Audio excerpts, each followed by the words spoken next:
Hello, this is Vishal Nagpure. So finally भरपूर सारे विद्यार्थी मला म्हणतो की सर इंडियन पॉलिटीचे तुमचे लेक्चर्स द्या, किंवा डिपार्टमेंट पेसाचे विद्यार्थी असेल, राज्यसेवेचे विद्यार्थी असेल किंवा कंबाईनचे जे पण असेल. पण ठीक आहे, आपण लेक्चर तर मी जनरली ऑफलाईन घेत असतो नागपूरमध्ये. पण संपूर्ण महाराष्ट्रामध्ये आता मी माझी जे सिरीज राहील आपली, जे इंडियन पॉलिटीवर असेल, इंडियन इकॉनॉमिक्सवर असेल, इंडियन जॉग्रफीवर असेल आणि ते महाराष्ट्राच्या जॉग्रफीसुद्धा राहील. ते असे 5 ते 6 विषय जनरली मी PYQ किंवा यामध्ये जनरली मी काही माझ्या पद्धतीने क्वेश्चन्स बनवलेले आहेत. काही तुम्हाला आयोगाच्या राज्यसेवा मेन्सचे असेल किंवा सध्याच्या कंडिशनमध्ये आयोग जे आहे हे आपली काठिण्य पातळी खूप जास्त वाढवलेली आहे. जसं आपण बघत होतो आधी की आजकाल जे पण पेपर यावर्षी जे पण पेपर झाले 2023 मध्ये, राज्यसेवा असो, कंबाईन असो, ग्रुप बी ग्रुप सी असो, डिपार्टमेंट असो, या ठिकाणी सिलेबसच्या बाहेरचं म्हणजे जवळपास जे सिलेबस सांगितलेलं आहे त्याच्या जास्तीचं विचारून ठेवलेलं आहे. तर आपण एक काम करू, संपूर्णपणे कलम नंबर 1 ते 395च्या आतमध्ये सर्व गोष्टी घेऊन घेऊ. म्हणजे प्रश्न कोणता पण असो तुम्हाला याच्यामधला दिसेल. यामध्ये मॅक्झिमम क्वेश्चन्स मी माझ्या पद्धतीने बनवलेले आहे, तुम्हाला आवडेल सुद्धा. तुम्ही बघून पण घ्या, कॉपी पेस्टला तुम्हाला दिसणार नाही. काही कलमाचे क्वेश्चन्स सर्वकडे कॉमन असतातच, पण एक क्वेश्चनची क्वालिटी आहे सर्वांना आवडेल. तर शेवटपर्यंत राहा, लेक्चर खूप चांगला होणार आहे आणि तुम्ही डिमांडवर बनवलेल्या विद्यार्थ्यांना आयोग तुम्हाला सर्वांना आवडेल. हे माझी पण रिस्पॉन्सिबिलिटी या संदर्भातली आहे. ठीक आहे, चला स्टार्ट करूया. तर आपला लेक्चर नंबर 1 राहील इंडियन पॉलिटीचा. आणि मी सांगितलं अतिसंभाव्य प्रश्न. जरी मी सांगत असतो की मी सांगितलेले पॉलिटीचे प्रश्न जर समजा 15 प्रश्न असेल तर 15 पैकी 13 ते 14 तुम्हाला क्वेश्चन मी सांगितलेले दिसतील.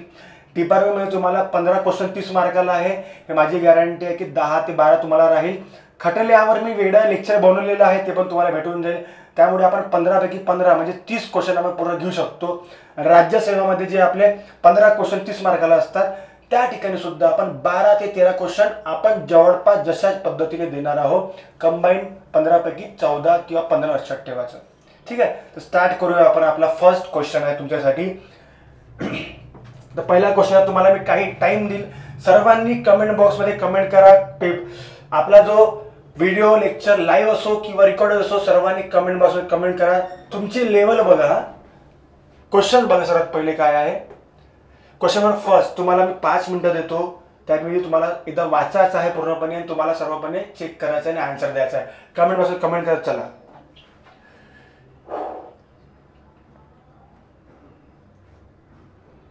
क्वेश्चनची लेवल हे मी बनवले तुम्हाला समजूनच जाईल. तुम्हाला असे प्रश्न कधी दिसणार आहे राज्यसेवेमध्ये सुद्धा. एक हाय लेवल बनवून ठेवलेली आहे आणि आवडले. एक इंटरेस्ट निर्माण होते की आपलं सर्व झाल्या सुद्धा जर आपलं चुकत असेल लहान लहान पॉईंटनी, सिली मिस्टेक कसे होतात तुम्हाला समजेल आज.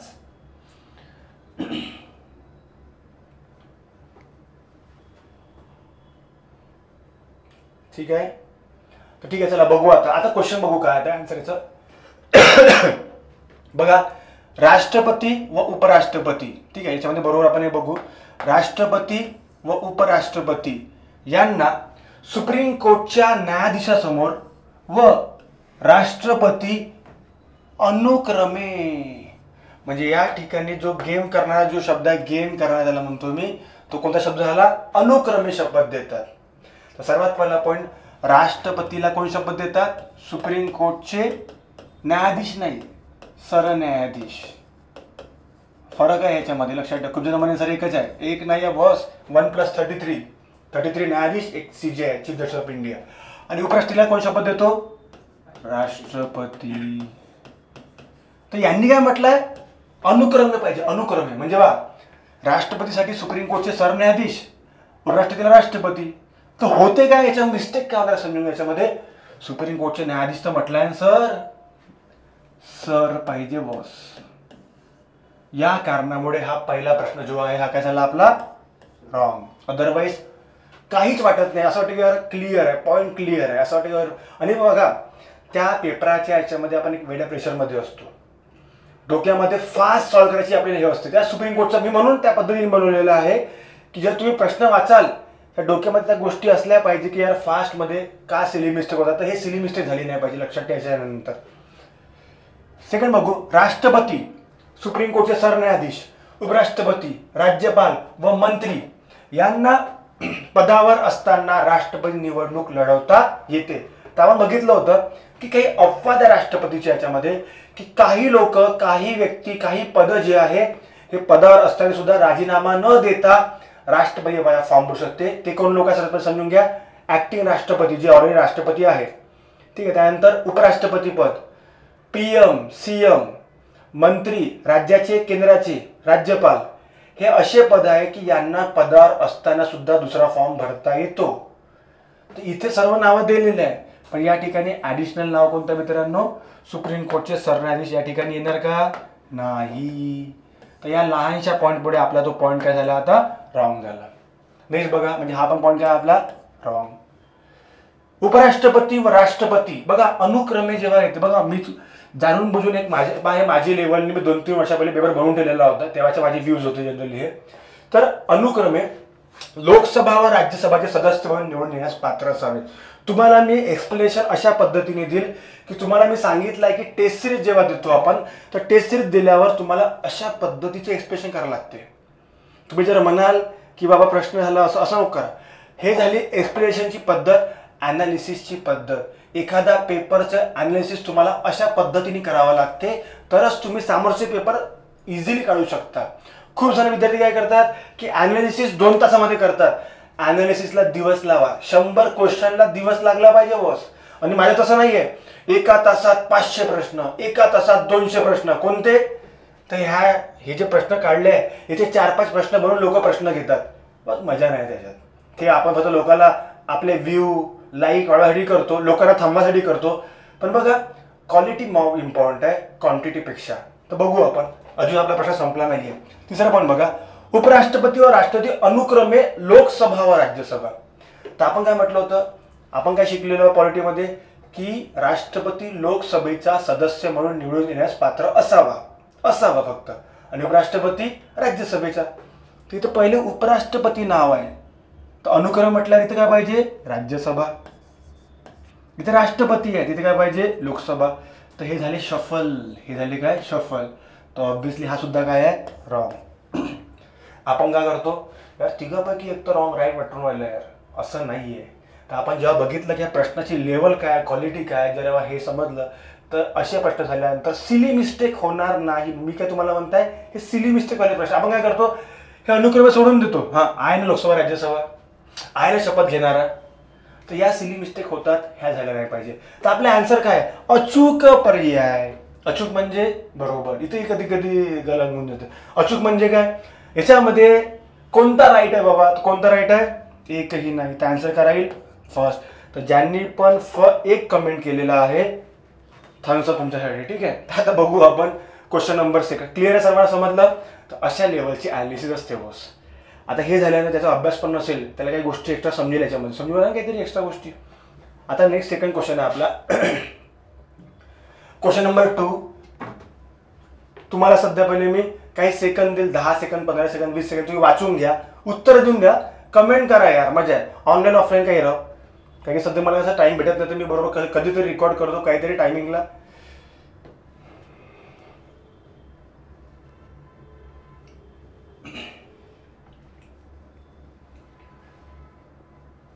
कमेंट करत चला.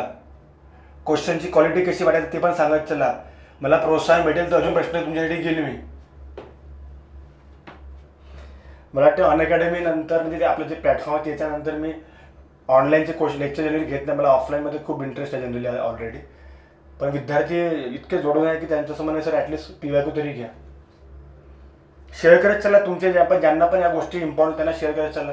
ज्यांना वाटते आम्ही हुशार आहोत त्यांना शेअर करत चला, हुशार विद्यार्थ्यांना अजून. तर काय वाटते? आन्सर काय वाटते? 1 2 3 4.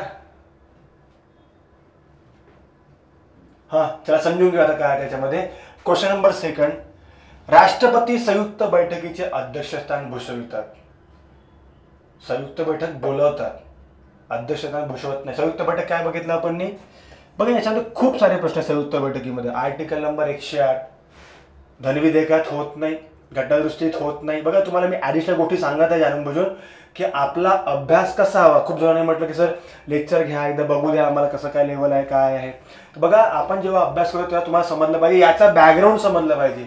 एखाद्या प्रश्नाच्या बॅकग्राऊंडची लेवल काय आपण सांगू शकतो हे आपल्याला पाहिजे. तर बघा संयुक्त अध्यक्षस्थान लोकसभा अध्यक्ष असतात, पहिला पॉईंट. ठीक आहे. पण आपल्याला हे नाही बघायचं. आपल्याला काय बघायचं आहे की संयुक्त बैठक कशासाठी होते हे सुद्धा आपल्या डोक्यात आलं पाहिजे.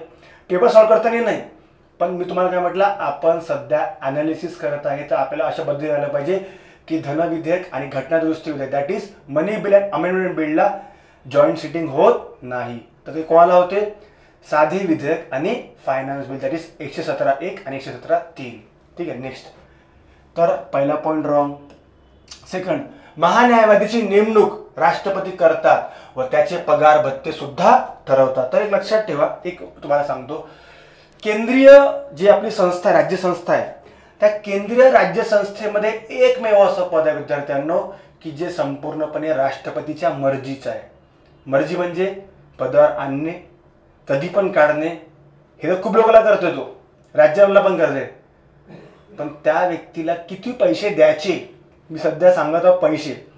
आता पैसे दोन प्रकार असतात, एक असते पगार जो रेग्युलर असतो आणि दुसरा असतो काय, पारिश्रमिक. तर त्या व्यक्तीला पगार भत्ते मिळत नाही, हे लक्षात ठेवा. या व्यक्तीला भेटतात पारिश्रमिक, हे लक्षात ठेवा. पारिश्रमिक म्हणजे काय ते पण सांगतो तुम्हाला. पारिश्रमिकचा अर्थ असा होतो विद्यार्थ्यांनो की त्या व्यक्तीला केसचे पैसे भेटते, त्याचे जेवढे केसेस असेल त्याला तसे पैसे भेटते. आणि त्याचे केसेस तुम्हाला सांगतो मी, हे करोडोमध्ये असतात, म्हणून त्याला पगार देता येते. पगार जर त्याला केला ना, त्याचा पगार केला ना, तर अटॉर्नी जनरल जो आहे, हा जो महान्यायवादी जो आहे ना, हा कामच नाही करणार. त्यांचा सुप्रीम कोर्टचा वकील आहे, सुप्रीम कोर्टचा वकील हिअरिंगची 30-30 लाख रुपये घेतो. आपल्या भारतामध्ये सर्वात जास्त फरक कोणाचा असतो, राष्ट्रपतीचा, 5 लाख रुपये. तर या व्यक्तीला 5 लाखाच्या खालीच द्यायला लागेल ना, 4-4.5 लाख आहे, तो नाहीच म्हणणार आहे, हे लक्षात ठेवायचं. कारण सुप्रीम कोर्टचा व्यक्ती असतो, तो वकील असतो, त्याचा पगार किती असायला पाहिजे, त्याला पैसे किती भेटले महिन्याचे, करोडो रुपये, हे लक्षात ठेवायचं. म्हणून लक्षात ठेवा की महान्यायाची नेमणूक जे राष्ट्रपती करतात ठीक आहे, पण त्याचे पगार भत्ते नाही, त्याचे पारिश्रमिक ठरवतात. पगार भत्ते त्याच्यासाठी आहेच नाही, हे लक्षात ठेवा. पण त्याच्यावर खूप जण प्रॉब्लेम होतात, सर्वांना माहिती. हा सुद्धा काय झाला आता आपला रॉंग. राज्यपालाची निवड व पदावरून दूर राष्ट्रपती मार्फत केल्या जाते. बरोबर आहे की चूक आहे, बरोबर आहे. महाधिवक्ता व महान्यायवादी. महाधिवक्ता म्हणजे कोण, याला इंग्लिशमध्ये म्हणतो आपण ॲडव्होकेट जनरल ऑफ स्टेट. ठीक आहे, ॲडव्होकेट जनरल ऑफ स्टेट. काही इंग्लिशवाले युपीएससीवाले विद्यार्थी बघत असतात, त्यांना पण सांगतो मी, ठीक आहे, का इंग्लिश मिडियमचे आहेत. आणि याला म्हणतो आपण काय, attorney general of India, general of India. तर हे दोन्ही पण राष्ट्रपतीच्या मर्जीचं आहे. बाबा हा राष्ट्रपतीच्या मर्जीचा आहे, मग हा सर कोणाचा आहे, त्या स्टेटमध्ये, हा कोणाचा राहील, राज्यपालाच्या. समजलं का. तर या ठिकाणी कोणतं राईट आहे, ओनली सी राईट आहे. दिसत आहे का याच्यामध्ये ऑप्शन, कसं दिसणार आहे, प्रश्न काय आहे, अयोग्य पर्याय निवडा. आता दिसेल. काय काही असे पाहून ते सोडून देते, हे काय आहे तर मी त्याला येलोमध्ये करून ठेवलं आहे जाणून बजून की बाबा ते दिसलं, तरी दिसलं नाही बघणार उठताना. ते लक्षात ठेवा. अयोग्य म्हणतात, अयोग्य कोणतं आहे, ए, बी आणि डी. आन्सर काय याच्यामध्ये बघा, ABD, थर्ड आन्सर. क्लिअर आहे का बॉस. अशी लेवल आल्यानंतर मजाच वेगळी आहे MPSCची. आणि हे क्वेश्चन सॉल्व्ह करताना वेळ लागत आहे, पण असे प्रश्न केल्यानंतर राज्यसेवा प्रिलिम, कंबाईन, डिपार्टमेंट हे इझिली क्लिअर होईल, हे माझी गॅरंटी आहे. प्रश्न तुम्हाला मी सांगितलेले दिसतील, लक्षात ठेवा. तुम्ही असे प्रश्न मला वाटत नाही कधी कुठे बघितले असतील, कारण की बनवलेले आहेत ना, कॉपी पेस्टवाले नाही. काही काही ते आपल्या कलमा आपल्या असतातच, ते सगळं तुम्हाला दिसू शकते, नाही तर तिथे म्हणाल. तिसरा प्रश्न, टाइम घ्या, कमेंट करत चला, प्रश्न पूर्ण वाचा.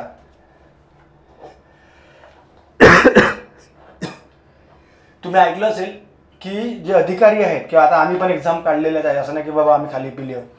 तर अशा वेळेस एक कन्सेप्ट असा असतो की तुम्ही शेवटच्या शब्दापर्यंत, त्या फुल स्टॉपपर्यंत प्रश्न वाचला पाहिजे. चूक, अचूक, योग्य योग्य तुम्ही वाचलं पाहिजे.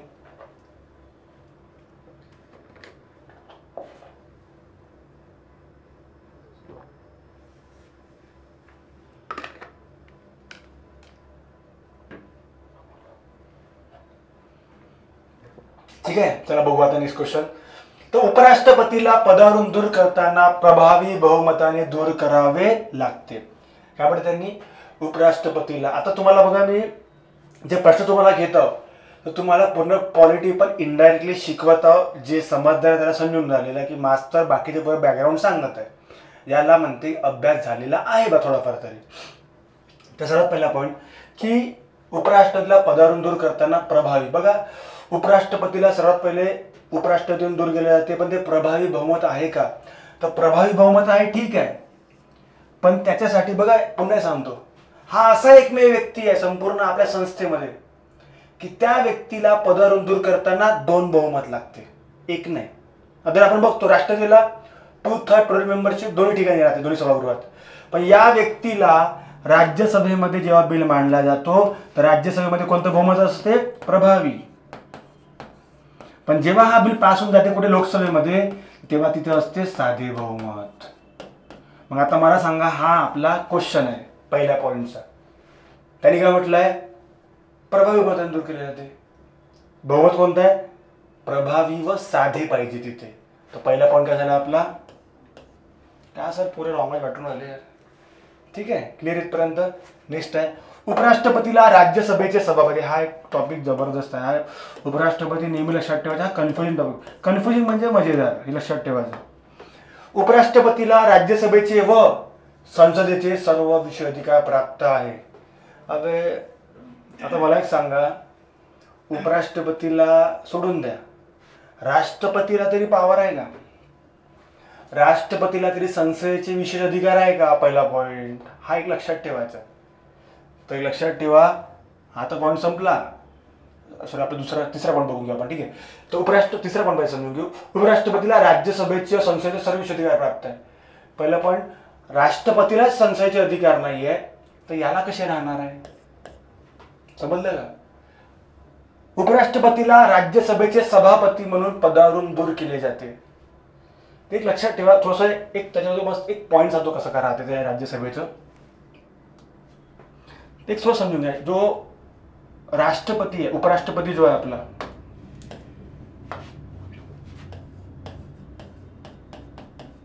खूप जणांना याच्यात कन्फ्युजन नेहमी असतो की हा जो मेन प्लेअर आहे, हा प्लेअर ऍक्च्युली आहे का बाबा? ठीक आहे, तो उपराष्ट्रपती व्यक्तीला जे शपथ आहे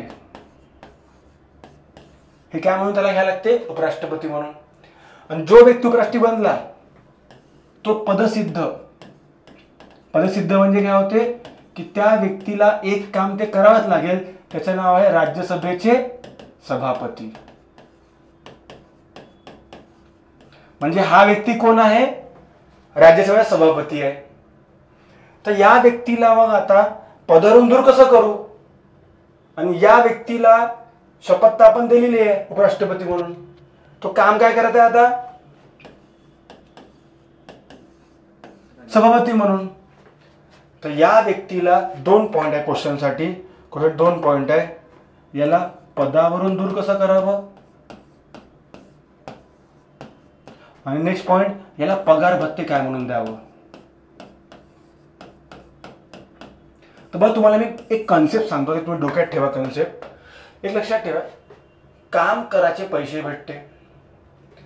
उपराष्ट्रपती काय काम करतो? उपराष्ट्रपती काम करतो का? नाही. तो काय काम करतो? सभापती म्हणून. तर या व्यक्तीला पगार भत्ते काय म्हणून दिले जातील? राज्यसभेचा सभापती म्हणून. या व्यक्तीला शपथ दिलेली आहे काय म्हणून? उपराष्ट्रपती म्हणून. तर जर शपथ उपराष्ट्रपतीने दिली आहे तर पदावरून दूर काय केले जातील? उपराष्ट्रपती म्हणून. हे नेहमी लक्षात ठेवायचं. हा खूप कन्फ्युजन पॉइंट आहे, हे लक्षात ठेवा. शपथ काय म्हणून घेतो उपराष्ट्रपती? उपराष्ट्रपती म्हणून. पगार भत्तेला काय म्हणून घेते? सभापती म्हणून. काऊन की हा व्यक्ती राज्यसभेचा सभापती असतो आणि काम करतो. आणि आपण काय म्हटलंय? काम करायचे पैसे भेटते बॉस. ठीक आहे, क्लिअर इथपर्यंत? स्क्रीनशॉट काढून घ्या. नेक्स्ट, तर इथे बघू आपण, उपराष्ट्रपतीला राज्यसभेचे सभापती म्हणून पदावरून दूर केले. आता डायरेक्ट तुम्हाला उत्तरले आन्सर काय यायचं? उपराष्ट्रपतीला सभापतीहून दूर केले जात नाही, त्याला उपराष्ट्रपती म्हणून दूर केले जाते. का बरं? शपथ काय घेतो तो? उपराष्ट्रपती म्हणून. तिसरा पण काय, सेकंड पण काय आपला रॉंग. आज चौथा बघू आपण याच्यामध्ये काय आहे. तर उपराष्ट्रपतीला पदावरून दूर व पगार भत्ते राज्यसभेचे सभापती म्हणून मिळतात. काय म्हटलं याच्यामध्ये? पदावरून दूर, पगार भत्ते. तर बघा, उपराष्ट्रपतीला पगार भत्ते जे आहे सभापतीकडून भेटतात, ठीक आहे इथपर्यंत, पण दूर काय म्हणून केले जाते, सभापतीकडून का नाही. तर अशा वेळी लक्षात ठेवा, हा पॉईंट सुद्धा काय झाला आपला रॉंग. क्लिअर आहे का? हे बघा किती किचकट आहे हे प्रश्न नाही. म्हणजे मला असं वाटतं एक खूप इमोशनल पण गोष्ट होती तेव्हा. म्हणजे मला एक लहान बेबी झाला होता, 1 दिवसाची ती बिचारी पेशंट. तेव्हा मी असं म्हटलं चला काहीतरी प्रश्न बनवायचे, तेव्हा बनवला होता हा प्रश्न. म्हणजे असं प्रश्न चालू होते पूर्ण, खूप मोठी एक माहीत नाही प्रश्न कसे बनवून गेले. नंतर एक देवासारखी बिचारी आमचं बाळ जे होतं हातात होतं ते. तर समजलं सर्वांना? ऑप्शन दिसत आहे का? ऑप्शन का दिसत नाही? 4 रॉंग वाला अयोग्य पर्याय विचारलाय. अजून त्याच्यात डेंजर काम. योग्य ना अयोग्य, चुकीचे कोणते आहे? तर चुकीचे कोणते आहे? तर याला म्हणते लेवल वॉस. याच्यावर लेवल नाही, याच्यावरची लेवल तुम्हाला दिसणार. म्हणजे बघा, हे टॉपिक सर्वांच्या आवडीचे आहे, राष्ट्रपती, राज्यसभा सर्वांच्या आवडीचे आहे. पण जर असे प्रश्न आल्यानंतर एखादी सिली मिस्टेक होतेच. क्वेश्चनची लेवल एवढी असल्यानंतर एखादी सिली मिस्टेक 100% होते. म्हणून मी सांगतो विद्यार्थ्यांना, सिली मिस्टेक जेव्हा होते ना, तेव्हा आपली प्रॅक्टिस पाहिजे. प्रॅक्टिस नंतर, टेस्ट सिरीज नंतर तुमचं ॲनालिसिस कसं आहे ते इम्पॉर्टंट आहे. आपण ॲनालिसिस करत नाही. आपण काय करतो, पेपर दिला, झाला, काहीतरी केलं, काहीतरी कचरा काम करतो, म्हणून तुझे रिझल्ट सुद्धा आले नाही आहे. क्लिअर इथपर्यंत? Next question. नेक्स्ट क्वेश्चन आहे क्वेश्चन नंबरच्या बाद 3च प्रश्न झाले आतापर्यंत आपले. बस इसको ॲनालिसिस बोलते, याला ॲनालिसिस म्हणतो आपण. तुमचे कमेंट करत जायचं आन्सर. आणि तुम्हाला जर वाटलं की सर आम्हाला हे बघा, मी नागपूरमध्ये 11 विषय शिकवतो पूर्ण आपल्या गुरुकुलमध्ये, दुसरी फॅकल्टी नाही आहे 7 वर्षापासून. तर तुम्हाला वाटत असेल सर हिस्ट्रीचे घ्या, जॉग्रफीचे घ्या, इकॉनॉमिक्सचे घ्या, आणि लेवल तुम्हाला हेच दिसेल, असं नाही की बाबा, आणि असं पॉसिबलच नाही म्हणा एक विषय वगैरे. तर तरी तुम्ही बघून घ्या एकदा, तुम्हाला वाटेल. लेक्चर पण मी तुम्हाला काही पाठवत असतो, जॉग्रफी बघा, इकॉनॉमिक्स बघा, करंट अफेअर बघा. करंट अफेअर आता मी इयरबुक्स घेणार आहे, म्हणजे ते ऑफलाईन राहील सर्व, पण क्वेश्चन आन्सर बघायचो आपण जेवढं जमेल तेवढं. तिथे खाजगी व्यक्ती ठेवाल.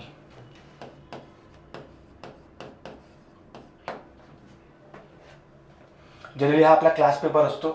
मी गॅप 10 दिवसापर्यंत समय घेतो विद्यार्थ्यांचे, त्यांना अशी लेवल देत असतो विद्यार्थ्यांचे. म्हणून आपल्या राज्यसेवेचे इंटरव्ह्यू 3 विद्यार्थी आहे एवढेच. एकट्या व्यक्तीमार्फत जेवढं तेवढं करू शकतो आपण सध्या. तर मग क्वेश्चन आहे अनुच्छेद 12, दॅट इज कलम 12 मध्ये राज्यसंस्थेची व्याख्या दिलेली आहे, त्यामध्ये कशाचा समावेश नाही. तुम्ही एक ऑब्झर्व केलं का की राज्यसंस्थेची व्याख्या 2 कलमात दिलेला आहे. एक 12 मल्टिप्लाय बाय 3, 12 3 36. ते 36 मध्ये आहे, 12 मध्ये, हे लक्षात ठेवायचं. 36 मध्ये डायरेक्टिव्ह प्रिन्सिपल, दॅट इज मार्गदर्शक तत्वे, आणि 12 मध्ये मूलभूत हक्क, दॅट इज फंडामेंटल राईट्स. तर आधी तुम्हाला मी सांगत होतो कन्सेप्ट काय राज्यसंस्था. राज्यसंस्थेचा अर्थ असा होते की ज्यामध्ये गव्हर्नमेंटचा डायरेक्ट किंवा इनडायरेक्ट उल्लेख येतो. आता एक्झाम्पल, TCS कंपनी हे गव्हर्नमेंटची आहे का? नाही आहे, पण ते गव्हर्नमेंटची कामं करत आहे का? हो, तर ती झाली राज्यसंस्था. इंडियन गव्हर्नमेंटचा कर्मचारी सदस्य राज्यसंस्था. स्टेट गव्हर्नमेंट कर्मचारी अधिकारी राज्यसंस्था. रस्ते बनवणारे नॅशनल हायवे कर्मचारी कोण आहे? पण मजूर, आपले कॉन्ट्रॅक्टर असतात. प्रायव्हेट कॉन्ट्रॅक्टर नॅशनल हायवे जेव्हा तयार करतात तर तो कॉन्ट्रॅक्टर सुद्धा कशामध्ये आला? राज्यसंस्थेत. तर राज्यसंस्थेचा अर्थ असा होते गव्हर्नमेंटच्या संस्था सर्व सदस्य पण कर्मचारी म्हणतो आपण, व प्रायव्हेट व्यक्ती पण येईल. पण जर समजा प्रायव्हेट व्यक्ती गव्हर्नमेंटचे काम करत असेल तरच येईल, अदरवाईज समजा मी प्रायव्हेट होतो, मी नाही राज्यसंस्था सध्या. एक एक्झाम्पल सांगायचं तुम्हाला. क्लिअर? तर आता खासदार येईल याच्यामध्ये, यायलाच पाहिजे, that is member of parliament. GOI government of India. राज्य सरकार येईलच. न्यायालय बघू, संसद सदस्य, खासदार, एक शिक्षक आहे, ते नाव नाही, मी कधी नाव घेत नाही, ते मला तोंड खराब करायचं नाही आपल्या कोणाचं नाव घेऊन. तर संसद सदस्य खासदार असतात. काही लोक आमदार म्हणतात संसद सदस्याला, आहे आमच्या विदर्भाकडलेच आहे कोणतरी. तर हे आहे का? विधानमंडळ सदस्य, दॅट इज आमदार इथे असतात, त्यांना सांगावं आमदार विधानसभेत असतात. आणि खासगी व्यक्ती, ते लक्षात ठेवा, हा तर गव्हर्नमेंटचा व्यक्ती नाही आहे. कामं करता सांगितलं आहे का? नाही. तर हा राज्यसंस्थेमध्ये येईल का? नाही. न्यायालय, याच्यावर खूप डिबेटसुद्धा आहे, याच्याबद्दल केसेससुद्धा आहे, डिबेटसुद्धा आहे. न्यायालय राज्यसंस्थेमध्ये येत नाही, हे सुद्धा लक्षात ठेवा. हे लक्षात ठेवायचं. त्यांचं ते इंडिपेंडंट आहे, इंडिपेंडन्स त्याला दिलेली आहे पूर्णपणे. तुमचे इन्व्हॉल्व नाही ना, आम्ही इन्व्हॉल्व करू, मग तुमची इन्व्हॉल्व नाही पाहिजे आमच्या निवडणुकीत. ते खूप चांगलं आहे आपल्या देशासाठी जनरली. तर बघा काय याच्यामध्ये काय म्हणतं, समावेश नाही म्हटलं आहे ना, नाही म्हटलं आहे ना, असं अंडरलाईन करून ठेवून द्यायचं कामातील. तर न्यायालय आणि खाजगी, तर डी आणि जी, डी जी पर्याय बघून घ्यायचं. पर्याय सांगितलं नाही कसं अयोग्य वगैरे आहे, तर काही अयोग्य तोंडी काय आपलं डी जी. क्लिअर, सिंपल प्रश्न आहे, कठीण नाही आहे. ठीक आहे. नेक्स्ट एक ज्वालाचा प्रश्न घेऊन घेऊ म्हटलं. आणि हे मॅच पेपर तुम्हाला खूप ठिकाणी दिसतील. मॅच पेपर जवळपास कॉमन असतात, फक्त नावं काहीतरी वेळ असतील, पण हे तुम्हाला आलं पाहिजे. बघा बघून घ्या तुम्ही आन्सर द्या तोपर्यंत. बाकीचं मी माझा गोष्टी सांगत जा, तू बाहेरून तुम्ही आपले आन्सर सॉल्व्ह करत जा. तर माझं नेहमी सांगणं असते की तुमच्या कलमा पूर्ण पाठ पाहिजे. कशा करायच्या, तर त्या ठिकाणी काही ट्रिक नको, लक्षात ठेवा. आणि ट्रिकनी ज्याने पाठ केला आहे तो पॉलिटी कधी अभ्यास करू शकत नाही. जसं माझं असं आहे की मी जेव्हा पहिल्या ह्याच्यात माझी एसटीच्या मेन्स होती, तर मी नियर अबाउट 14 ते 15 वेळा कोळंबे सरांची जे पुस्तकं आहे वाचून काढली. मी स्टुडंट सुद्धा कोळंबे सरांचा, आणि आताचं खूप चांगलं आमचं बोलणं सुद्धा असते. त्या आम्हाला खूप प्राऊड फील होते की त्याला आपले सरांसोबत आपलं बोलणं होतं, ते आपल्यासोबत इतकं चांगलं हे करतं इंटरॅक्शन वगैरे. तर कोळंबे सरांची पुस्तक मी 13-14 वेळा पूर्णपणे अशी, म्हणजे पूर्णपणे तिथं नोट्स तर सरांची होतीच, ते कॉन्सेप्ट क्लिअर होतेच, पण पुस्तकं इतकं परफेक्ट बनवून ठेवलं की मला एसटीमध्ये ते फायदाही पडला. मग ASOच्या जे असेल, नंतर असेल फॉरेस्टच्या याच्यामध्ये मला कामामध्ये आलं. तर आता पॉलिटी असं आहे ते 2016-17 इतकं परफेक्ट होऊन गेलं की आता ते कधी पाहायची गरजच पडत नाही पुस्तकाला. तर असं आपलं कलमा असला पाहिजे, ते आपोआप पाठ होतात. खूप जणांचं कलमा कशा पाठ ठेवायच्या, ज्या पद्धतीने तुम्ही मोबाईल नंबर लक्षात ठेवा. तुम्ही मोबाईल पाठ करता का, 2-3 वेळा डायल केला, 5 वेळा डायल केला, एक ऑब्झर्वेशन भरून जाते, संपलं पाठ. म्हणून एखादी गोष्ट तुमची होत नसेल आणि आपण काय करतो, 1-2 वेळा वाचतो आणि म्हणतो पाठ होत नाही, कम्प्लिटली रॉंग आहे. तुम्ही त्याच्यावर जास्त फोकस करा, 5 वेळा वाचा, 10 वेळा वाचा, आपोआप पाठ होतोय आपोआप. कोणाकोण ट्रिका सांगते, ट्रिका टेम्पररी आहे, लक्षात ठेवा, हे परमनंट आहे. तर आता बघू प्राथमिक शिक्षणाचा हक्क. प्राथमिक शिक्षणाचा हक्क काय याच्यामध्ये, आर्टिकल नंबर 21 की 21A, 21 काय आहे, राईट टू लाईफ. आणि एक लक्षात ठेवा, मी तुम्हाला नेहमी सांगतो की हे जे कॅपिटल ABCDEFG जे पण राहते सर्व, हे नवीन आलेल्या घटना दुरुस्ती आहे. तुम्हाला मी हे सांगतोय कशाने आले, नियर अबाउट हे आले 86 अमेंडमेंट 2002. 86वी घटना दुरुस्ती 2002 नुसार 21A आर्टिकल आलेला आहे, हे लक्षात ठेवा. तर याचा प्रश्न खूप वेळा आलेला आहे विद्यार्थी, खूप वेळा. मला वाटते ग्रुप सीचा मेन्सचा प्रश्न हा होता, ग्रुप सीच्या मेन्सचा प्रश्न हा होता यावेळेस आलेला, हा सिंपल हे लाईनवाला. बाकी ते हे सोडून द्या, कुठं कुठं आले तुम्हाला दिसून येईल. नंतर धार्मिक व्यवहाराच्या व्यवस्थापनाचे स्वातंत्र्य. धार्मिक व्यवहार कुठे आहे, 26, 27, 28 है ना, 25 ते 28 मध्ये धार्मिक संदर्भात दिला आहे. तर 4 नंबर कुठे राहील, याच्या B मध्ये 4 नंबर राहील. नंतर सार्वजनिक सेवेमध्ये संधी समानता, हे आर्टिकल नंबर 16 मध्ये राहील, है ना. 15, 16, 15 ते भेदभाव करण्यास म्हणे, 16 मध्ये रोजगार समान संधी, 17, 18 आहे ना, 17 मध्ये अस्पृश्यता, 18 मध्ये किताब नष्ट करणे, ते समानतेचे हक्क 14 ते 18 दिलेले आहे. आणि जीवित आणि व्यक्तिगत, that is right to life त्याला म्हणतो आपण, त्याच्यामध्ये येईल 21. तर बघा आता काय आन्सर याच्यामध्ये, पहिल्याचं तिसरं 2 ठिकाणी आहे, दुसऱ्याचं 4थं, फर्स्ट ठिकाणी खतं, बाकीच्या 5ची गरज नाही. मग हे टाइम वेस्ट नको करा, ज्याला भेटलं 2 संपलं का, असं काय सेम असतं, ठीक आहे बघितलं असतं आपण. कचं पहिलं है ना, आणि याचं हे सध्या आपण ॲनालिसिस करतो, त्या गोष्टी आपल्याला आल्या पाहिजे त्या लेवलने. क्लिअर इथपर्यंत. नेक्स्ट क्वेश्चन आहे आपला, एक सिंपल कलम मला तुम्हाला पाठवलेला आहे. प्रश्न झाले पाहिजे ना, नाही तर तुम्ही माझा 5 प्रश्न घेता, कंपॅरिझन करा ना, 5 प्रश्न घेता सर, असं 5 प्रश्न घेता. न्याय व्यवस्था, कार्यकारी, पण कलमा काही इम्पॉर्टंट टाकलेला आहे, जे मला वाटतं इम्पॉर्टंट आहे. आणि हा प्रश्न का पाठवला हे समजून घ्या की सध्या सेंट्रल गव्हर्नमेंट मार्फत काही गोष्टी अशा चालू आहे. बघा मी कोणत्याच, कधी तुम्ही माझ्या व्हिडिओ कधी बघणार आहे की मी कोणत्या गव्हर्नमेंट क्रिटिसाइज करत आहोत, कारण की शिक्षकांनी त्या गोष्टी नाही केल्या पाहिजे. मी नेहमी सांगतो, एकदम क्रिटिसाइज, एकदम एक वन साइडेड करणं चांगलं नाही, कारण की काही चांगल्या असतात त्या पण बोलल्या पाहिजे. पण जसं बघतो की न्यायव्यवस्था जे आपली ज्युडिशियरी आहे ते कार्यकारी मंडळापासून दूर ठेवणे, हे आर्टिकल 50 मध्ये सांगितलं आहे. आणि आपण बघतो की एक आपली घटना दुरुस्ती होती 99 अमेंडमेंट. हा प्रश्न UPSC सिव्हिल सर्व्हिसेस 2016-17 प्रश्न लक्षात ठेवायचा. 99वी घटना दुरुस्तीनुसार भारतामध्ये कायदा बनला होता, national judicial appointment commission, NJC, national judicial appointment commission. यानुसार या कमिशनमध्ये PM, कायदा मंत्री आणि अपोजिशन, LOP याला म्हणतो आपण, या तिघांचा समावेश करण्यात आला होता. कायदे पंडित वगैरे या गोष्टी. आज कसं आहे, जो सिनियर आहे तो बनून जातो आपोआप, कोणीच आता इंटरफेअर करत नाही. पण तेव्हा हा कायदा बनलेला होता, संसदेने पास केला, घटना दुरुस्ती लोकसभेने पास केलं, राज्यसभेने पास केला, राष्ट्रपतीने साईन केलं. पण सुप्रीम कोर्टला जेव्हा वाटलं की हा कलम नंबर 50 मध्ये जे दिलेलं आहे direct to principle, that is मार्गदर्शक तत्वे, याचं उल्लंघन आहे. तर स्वतः सुप्रीम कोर्टने नंतर हा कायदा रद्द केलेला आहे आणि सांगितलं की बाबा याच्यानंतर हे चुकी केली आता नको करा. म्हणून मला असं वाटतं की ऑपोजिशन तेव्हा इम्पॉर्टंट आहे की ऑपोजिशननी असे मुद्दे उचलले पाहिजे चांगल्या पद्धतीने. आपण काहीतरी वेडेच मुद्दे उचलतो, फालतू उचलतो, त्याच्यामुळे लोक काही जास्त इंटरेस्ट घेत नाही ऑपोजिशनमध्ये सध्या, मला तरी असं वाटतं. नेक्स्ट क्वेश्चन, त्याचा आन्सर काय आपलं, कलम नंबर 50 डायरेक्ट टू प्रिन्सिपल, कलम नंबर 36 ते 51 पूर्ण पाठ पाहिजे विद्यार्थ्यांना, लक्षात ठेवा. त्याच्यावर मी काही लेक्चर्स घेतले, ते तुम्ही बघून घ्यायचे. मी काही शॉर्ट्स असतात माझे. कोणत्या आणि तो अच्छा, आजकाल खटले खूप जास्त विचारतात, केसेस खूप जास्त विचारतात, केस स्टडी, राज्यसेवा, कंबाईन.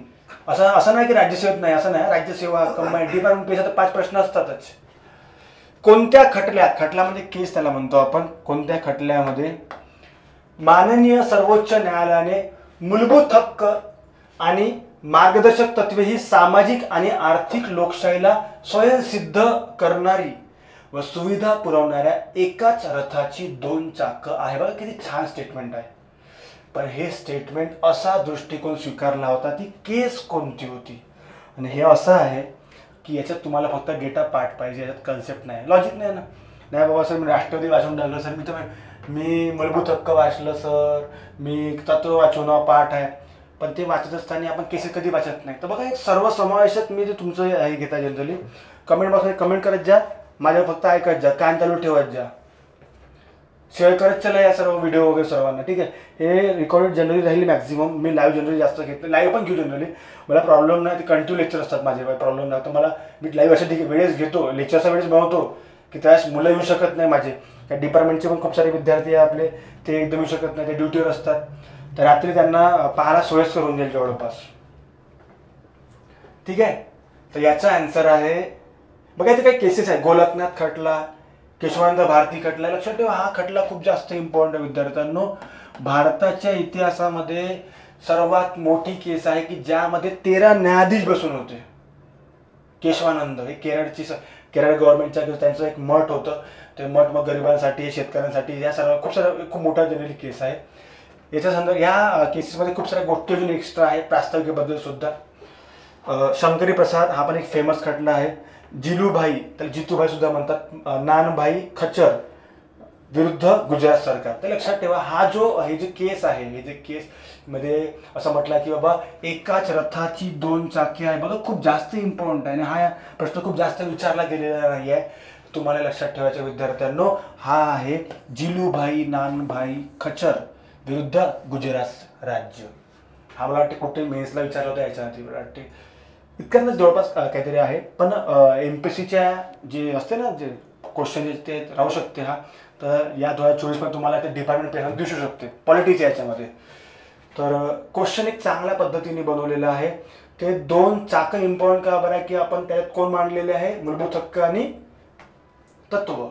कधी कधी असं विचारतील बाबा 2 चाकामध्ये कोण आहे, असं कधी विचारत होते, त्यात कोण आहे, मूलभूत हक्क आहे, मूलभूत कर्तव्य आहे की तत्व आहे, हे सुद्धा राहू शकते.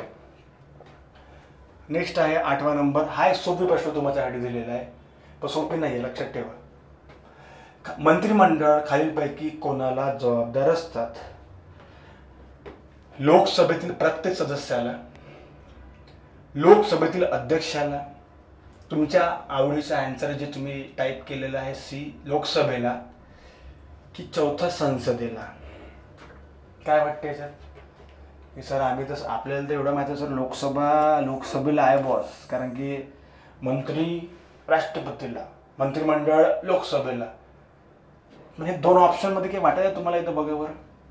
आणि असे प्रश्न जेव्हा येतात आणि खाली समजून ABC ऑप्शन आहे काहीतरी, ABC BC हे तिन्ही ऑप्शन दिलेले आहे. राहू शकतात, मी दिले नाही सध्या इथे, मला एक सिंपल प्रश्न ठेवा, थोडं रिलीफ पाहिजे.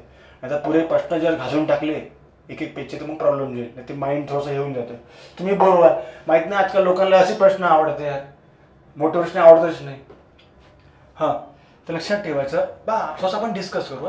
लोकसभेतील प्रत्येक सदस्याला, दॅट इज सर्व खासदारांना, लोकसभेतील अध्यक्षाला, आज काही लोक दिमाग लावते लोकसभेला म्हटलं तर होऊ शकते प्रत्येक सदस्याला पण राहू शकते ना, म्हणजे असं नाही की हा चुकीचा म्हणून, लोकसभेतील प्रत्येक सदस्याला राहू शकते, चुकीचं नाही. मग आता माझी आन्सर की काय ते मॅटर करेल. समजून मी पेपर काढलाय, समजा मी सध्या MPSC नकली MPSC, पण मी जे आन्सर आहे तुम्हाला मान्य करायला लागेल, मग प्रथम असो का द्वितीय असो. तर हे असे प्रश्न, मी हा प्रश्न काउंट करतो तुम्हाला सांगतो, असे प्रश्न असतात क्वेश्चन मार्कवाले, की ज्याचा आन्सर तुम्हाला फक्त आयोगच देऊ शकते, कोणतेच कोचिंग क्लासेस वाले देऊ शकत नाही.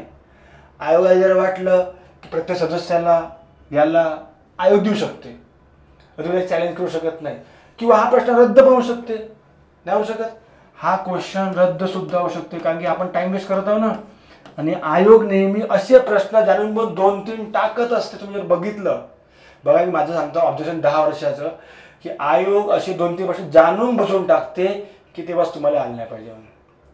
आणि असे प्रश्न फेकते जाणून सोपे प्रश्न, की करा ना विचार करा, विचार केल्यानंतर मग ते आम्हाला मराठीमध्ये डिपार्टमेंट नावाचं एक प्रकारचे त्याला हलंत देऊन लंगडा पाय करून ठेवला नाही. पोरं तर इयरलं काही ठिकाणी सांगितलं अक्षरमाला आहे जे पण आहे, पण जर त्यांनी समजा म्हटलं की बाबा रद्दच केलं तर काय करणार, चॅलेंज नाही करू शकत ना. म्हणजे हायकोर्टने सरळ म्हटलं की, आणि मागे गेलो तो हायकोर्टमध्ये आम्ही, तर हायकोर्टने सरळ म्हटलं की बाबा तज्ज्ञ लोक बसून आहे, त्यांना आम्ही चॅलेंज करू शकत नाही, त्यांचे आन्सर ते काही असो, त्यांना ते हसून त्यांनी जे पण म्हटलं की बाबा जे असेल ते. तर आता समजलं काय म्हटलं मी, हा प्रश्नाचा उद्देश काय होता माझा, की कोणत्या क्वेश्चनवर किती दिमाग खर्च आहे हे तुम्हाला सांगायचा, खर्च करायचा, जनरली खराब नाही खर्च.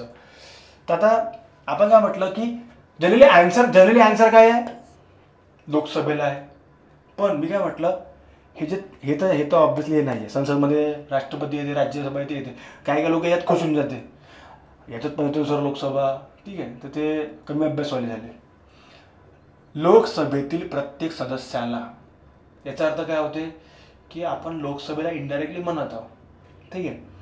लोकसभेतील अध्यक्षाला, तर या दोघांमधून सर्वात पहिले एलिमेंट आपण हा करू शकतो, कारण की इथं अध्यक्षच आहे, फक्त अध्यक्ष आणि सभागृह वेळ होते. आता या 2 मध्ये टाय की A आणि C काय राहू शकते. जर समजा ऑप्शन A आणि C खाली राहिलं, एक एक्झाम्पल तुम्हाला सांगतो, तर आपण याला राईट देऊ शकतो का, जसं विचारता. सेकंड ऑप्शन समजून काय राहिलेला आहे, A,B,C समजा असं राहिलं आहे, बाकी तर काय राहणार आहे, दोघांपैकी काहीतरी राहील. तर लक्षात ठेवा आपल्याला आन्सर हा तर नाहीच आहे. का बरं, की B रॉंग आहे. मग राहिला कोणता आपला आन्सर, लोकसभेतील सदस्याला. तर आता सदस्याला लोकसभेला मध्ये फरक आहे का, ते लक्षात ठेवा. लोकसभेतील प्रत्येक सदस्याला सुद्धा आन्सर राहू शकते. अशा वेळेस तुम्ही आज कोणी म्हणून सर अध्यक्ष सुद्धा सदस्य असतो, हे लक्षात ठेवा. तो पहिले सदस्य असतो, नंतर तो अध्यक्ष बनतो. तर अशा वेळेस आन्सर AC राहील, हे लक्षात ठेवा. जर AC राहिलं तर. पण जर समजा AC नाही आहे आणि जर असा प्रश्न आहे आणि आन्सर तर हेच देणार आहे समजून आयोग, तर हा प्रश्न मी रद्द सुद्धा करू शकतो, हे लक्षात ठेवायचं. बघा तुम्ही खूप सारे PYQ बघितले असतील, खूप हजारो बघितले असतील, कारण मी कधी लेक्चर, मला इंटरेस्ट नाही ऑनलाईन घ्या. पहिली गोष्ट म्हणजे विद्यार्थ्याच्या आग्रह, असं माझी डिपार्टमेंटची PS आहे, मला ज्यांना माहिती आहे ना, ते म्हणतात की सर तुम्ही लेक्चर घ्या, जर सांगत असे काय आहे आपलं तर त्याला घेऊन घेऊ लेक्चर. तर तुम्ही कधी बघणार नाही की एखादा एज्युकेटर अशा पद्धतीने क्वेश्चन बनवत आहे जाणून रद्द करायसाठी. असं नाही की बाबा ऑप्शन सुटले, असं काहीच नाही. मग एवढा प्रेझेन्स ऑफ माइंड आहे, पण एवढा नाही की बाबा हा जाणून केलाय. पण लक्षात ठेवा, मी तुम्हाला काय सांगत आहे की आपण अनालिसिस बघत आहे की एखाद्या क्वेश्चनचं आन्सर कशा पद्धतीने तुम्हाला तिथं माइंड खर्च करायचा आहे. हे आन्सर हे सुद्धा आहे ना, लोकसभेतील प्रत्येक सदस्याला, म्हणजे दॅट इज खासदार आला ना. तर अशा वेळेस पहिला प्रेफरन्स आपण लोकसभेलाच द्यायचा, हे लक्षात ठेवा. आता बघ असेच का करू आपण, एक मिनिट बघू मला याच्यामध्ये. पहिला प्रिफरन्स काय देऊ आपण, लोकसभेलाच द्यायचा कधी पण, फर्स्ट प्रिफरन्स. याला सेकंड द्यायचा, कारण की जर सगळं सेकंड किंवा पण आन्सर हेच राहिलं तर आपले मार्क राहील. इथं रद्द होईल किंवा सी आन्सर राहील, हे लक्षात ठेवा.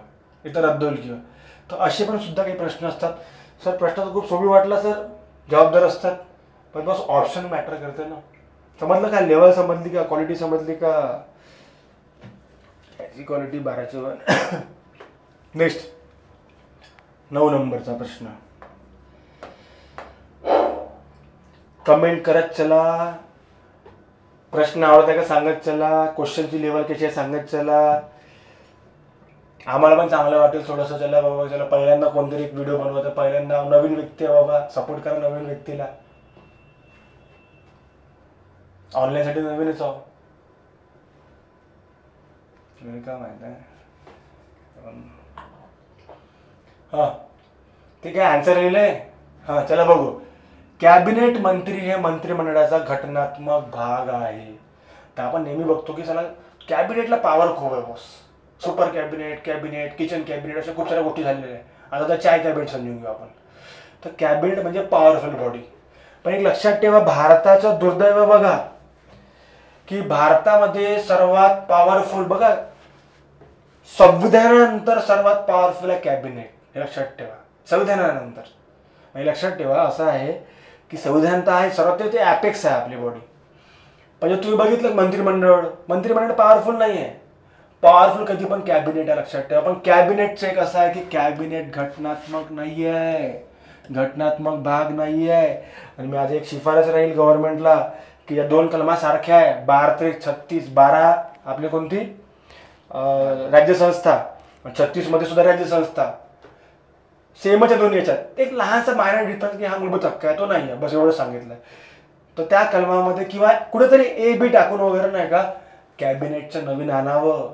जर कॅबिनेट एकदा बनवून घ्या, कॅबिनेट सर्वांना माहिती कॅबिनेट देश चालू होते. मंत्रिमंडळ खूप लोक ज्यांचा अभ्यास वर आहे ते सांगतात की बाबा मंत्रिमंडळ तुम्हाला समजून गेलं असेल की बाबा अभ्यास किती इम्पॉर्टंट आहे. कॅबिनेट जर समजा आपण घटनेत टाकलं एक स्पेसिफिक कलमामध्ये, ते खूप जास्त इम्पॉर्टंट राहील. आणि तुम्हाला एक ते पण सांगतो, इथे दिला का पावले नाही. हा एकदा असा प्रश्न विचारला होता की कॅबिनेटचा उल्लेख आपल्या घटनेत कुठे दिलेला आहे. तर लक्षात ठेवा, आपल्या घटनेत एका ठिकाणी उल्लेख आहे कॅबिनेटचा, पण तिथे असं सांगितलं आहे आर्टिकल नंबर 352, 56, 60 जो तुम्ही ऐकलं असेल. तर आर्टिकल नंबर 352 जे आहे राष्ट्रीय आणीबाणी, त्या राष्ट्रीय सांगितलं आहे की राष्ट्रपती कॅबिनेटची संमती घेतो राष्ट्रीय आणीबाणी लावताना. राष्ट्रपती कोणी संमती घेतो? कॅबिनेटची. तिथं फक्त सांगितलं, असं महत्व सांगितलं आहे का? नाही. उल्लेख सांगितला आहे का? नाही. म्हणून एक लक्षात ठेवायचं की महत्वही नाही, उल्लेख नाही, पण सर्वात सुपर पॉवर आहे कॅबिनेट. मग हे जेव्हा असे प्रश्न असतात आणि जो घटनात्मक व्यक्ती अभ्यास करत नाही, जो वरवर अभ्यास करतो तो अरे वा घटनात्मक भाग पॉवरफुल आहे असं म्हणतो. कॅबिनेट मंत्रीला घटनात्मक अधिकार मंत्रिमंडळापेक्षा जास्त आहे. पहा, कॅबिनेट मंत्रीला जर हा शब्द नसता तर पॉईंट बरोबर आहे. कॅबिनेट मंत्रीला अधिकार मंत्रिमंडळातील जो पण मंत्र्याला जास्त आहे, पण घटनात्मक पॉवर नाही आहे, घटनेतच दिलं नाही रे बाबा. आणि कॅबिनेट मंत्री राज्यमंत्रीपेक्षा अधिकार संपन्न असतात हे सांगण्याची गरज नाही आहे. कॅबिनेट कॅप्टन असतो, व्हाईस कॅप्टन असतो, राज्यमंत्री या स्वतंत्र कारभार पण असतो, पण राज्यमंत्री याच्या अंडरमध्ये असतो. लक्षात ठेवा, व्हाईस कॅप्टन, लक्षात कॅप्टन व्हाईस कॅप्टन. विचारला पर्याय म्हणजे योग्य पर्याय. त्याच्यामध्ये योग्य पर्याय काय आहे? Only C. मग जनरली करे बाबा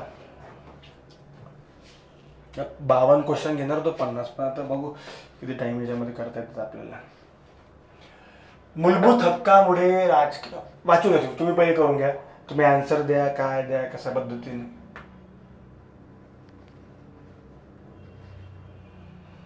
तुम्हाला सांगितलं असेल की बाबा अनालिसिस कसं करावं. अनेक म्हणजे माझं नेहमी असं असतं की मी परफेक्ट करायचा प्रयत्न करतो. ठीक आहे, ते 6-7 वर्षापासून ते आदत झालेली आहे या गोष्टी संदर्भात. अनअकॅडमी असेल, बाकी ऑनलाईन प्लॅटफॉर्म असतील, विविध विद्यार्थी असतील, डिपार्टमेंटचे विद्यार्थी असतील, राज्यसेवेचे विद्यार्थी असतील, एक वेगळा इंटरेस्ट त्याच्यामध्ये जनरली येऊन जातो आपल्याला.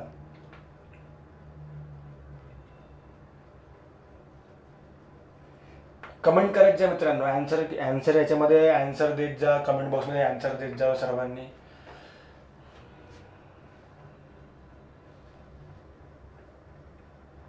अजून सांगेन नवीन मित्र सपोर्ट करत जा बाबा. तुमचे काय सजेशन सांगत राहा आम्हाला.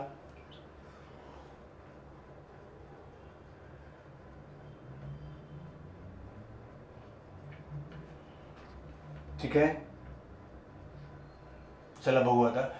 क्वेश्चन नंबर 10 मध्ये काय सांगितलंय बघा. पहिला आता, मूलभूत हक्कामुळे राजकीय लोकशाही प्रस्थापित होते. तर बघा, 2 लोकशाही, एका राजकीय, दुसरा आपलं आर्थिक लोकशाही. तर जेव्हा आपण बघतो राजकीय लोकशाही, तर राजकीय लोकशाहीचा अर्थ असा होतो की त्यामध्ये कायद्याचे राज्य असते है ना. तर आपण जेव्हा बघतो की मूलभूत हक्कामध्ये कायद्याचे राज्य प्रस्थापित होतात है ना. तर पहिला पॉईंट मला वाटतं क्लिअर आहे, बरोबर आहे पूर्णपणे. सेकंड, मूलभूत हक्कामुळे देशातील काही भागात सामाजिक लोकशाही प्रस्थापित होते. बघा, मूलभूत हक्कामुळे सामाजिक लोकशाही प्रस्थापित होते, सामाजिक पण होते, आर्थिक पण होते. पण यांनी काय म्हटलं बघा, फ्लो मध्ये पुऱ्या देशातच लागू होते. बस काही भागात कसं काय होणार झालं. आता काहीतरी चालू झालं. मार्गदर्शक तत्वामुळे फक्त केंद्र सरकार देशात सामाजिक व आर्थिक, फक्त केंद्र सरकार नाही रे, केंद्र सुद्धा आणि राज्य सुद्धा देशात सामाजिक व आर्थिक लोकशाही प्रस्थापित करते. तर रॉंग आहे. समजलं का चुकत काय आहे आपलं. मार्गदर्शक तत्वामुळे देशातील काही भागात सामाजिक व आर्थिक लोकशाही, पूर्ण तसंच काही भागात तिथं सामाजिकच होतं. आता काही लोक काय म्हणते, काही लोकांचा अभ्यास जर असेल तो काय म्हणते, हे सोडून देतात काही भागात, हे व्हॅल्यू देतच नाही याला, हे असं चिल्लर आहे. हां, इथं सामाजिक आहे, इथं सामाजिक आहे, आर्थिक आहे. अरे वा, अभ्यास परफेक्ट आहे असं आपलं संपूर्ण देशात. त्याच्यामुळे हा सुद्धा काय आहे, रॉंग. समजलं का. काहीतरी चेंजेस आहे का त्याच्यात. हा, अच्छा, याच्यात ऑप्शन चेंज करायचे. ओके, याच्यात ऑप्शन चेंज करायचे आहे. हां, तर पहिलं राईट आहे आणि बाकी कोणतं रॉंग आहे, बी सी डी. याच्यात आपल्याला ऑप्शन टाकायचे आहे. सॉरी, हा ऑप्शन टाकायचा राहिला आपला. तर आपला आन्सर करा याच्यामध्ये ऑप्शन नंबर 3. म्हणजे बघा, यांनी काय विचारलाय, अयोग्य पर्याय. अयोग्य म्हणजे रॉंग कोणता आहे. तो ऑप्शन ते माझ्या राहत होतं, सिली मिस्टेक झाली असेल त्याच्यामध्ये टाकायच्या याच्यात, टायपिंगच्या याच्यात. तर क्लिअर सर्व समजलं. तर काही भागात फक्त केंद्र सरकार, आपण वाचत असताना हे कधीच पुस्तकात पण नाही पहिला पॉईंट, पण प्रश्नमधून राहू शकतो ना. हे ॲडिशनल शब्द हे काढून टाकायचे, घटनेत नाही आहे, हे काढून टाकायचे. तत्व सर्वासाठी आहे, गव्हर्नमेंटसाठी आहे. तर असं सांगितलं आहे का की केंद्राला राज्याला असं सांगितलं आहे का, नाही, दोन्ही याला आहे. क्लिअर. त्याच्या आन्सर काय राहील, बी सी डी. कारण की अयोग्य विचारलंय, चुकीचं बी सी डी आहे. राईट कोणत्या याच्यामध्ये, ओनली ए. क्लिअर आहे का, समजून आलं का. Next question. हा एक सोपी प्रश्न आहे. संसदीय शासन व्यवस्थेची लक्षणे कोणती. 15 प्रश्न जवळपास घेऊया आपण आज. राष्ट्रपती हे ड्युजीवर असतात. राष्ट्रपती हे, आन्सर तुम्ही लिहत चला ऑप्शन याच्यामध्ये. राष्ट्रपती हे डिफॅक्टो असतात, पीएम हे ड्युजीवर असतात आणि पीएम हे वास्तव कार्यकारी प्रमुख असतात. आता तुम्हाला सगळं ड्युजीवर, तुम्हाला आन्सर लिहा, मी सांगतो तुम्हाला काय होते ड्युजीवरचा अर्थ. हे लॅटिन वर्ड्स आहे.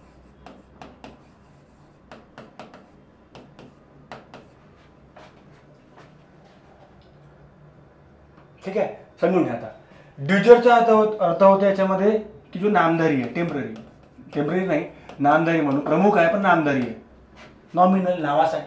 नामाचा वेगळा, कामाचा वेगळा. ठीक आहे. डिफॅक्टो म्हणजे काय, कार्यकारी, प्रमुख कार्यकारी.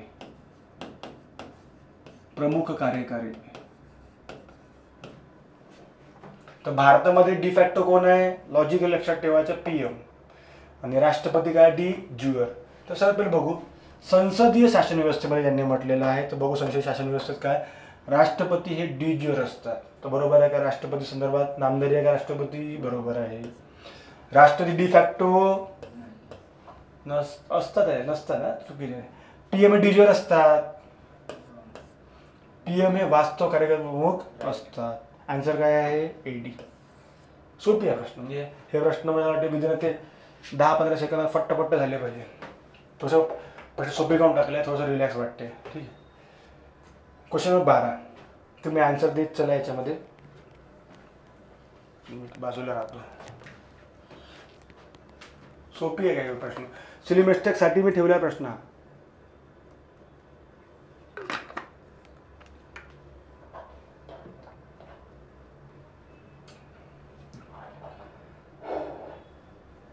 हा प्रश्न जो आहे हा सिली मिस्टेकसाठी खूप जास्त हे आहे की करून ठेवला आहे मी.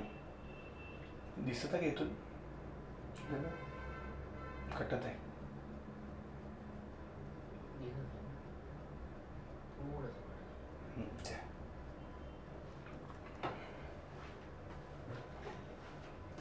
ठीक आहे, चला बघू आता आन्सर. कमेंट करत चला यार, मजा नाही, इंटरेस्ट नाही, कमेंट करत चला. तर 24 जानेवारी, आता ठीक आहे ना, 24 जानेवारी 1950 संविधान सभेची, अरे भाऊ हे कोणी पण सांगेल का पांचट प्रश्न आहे सर.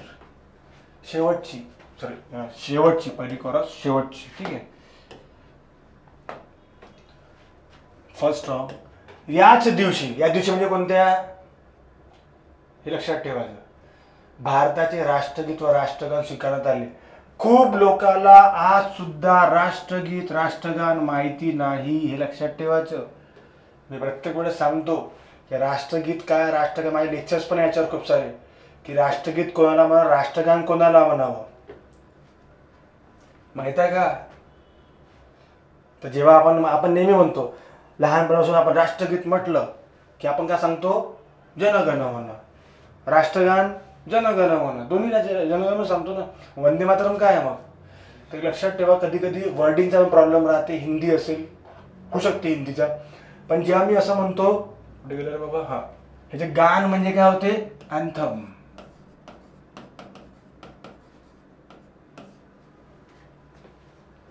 गीत म्हणजे काय होते,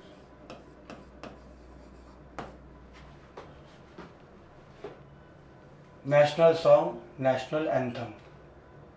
खूप ठिकाणी हे उलट बालट दिलेलं आहे, किंवा याला इज इक्वल टू पण दिलेलं आहे.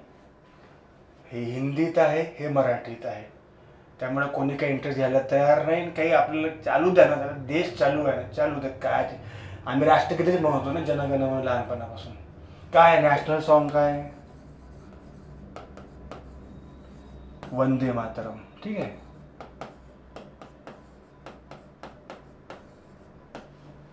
अँथम, नॅशनल अँथम काय आहे,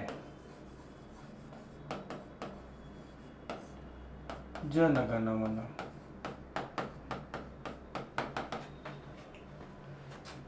समजून आलं का काय म्हणतोय मी.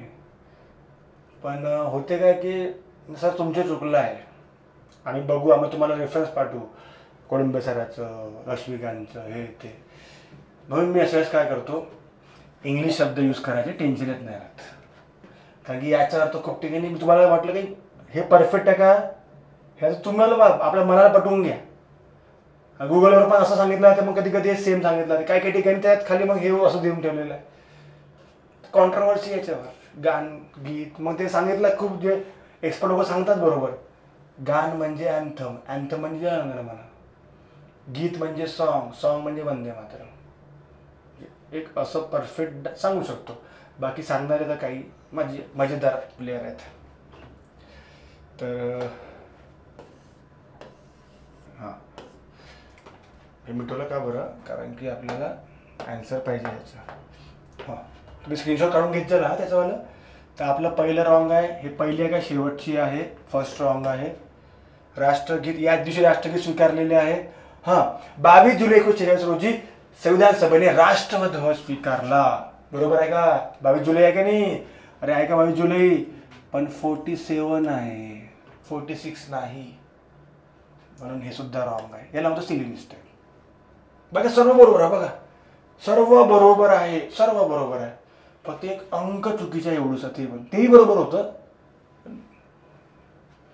राष्ट्रध्वजाचे प्रमाण जर असं असेल तर केसोचं लक्षात ठेवा,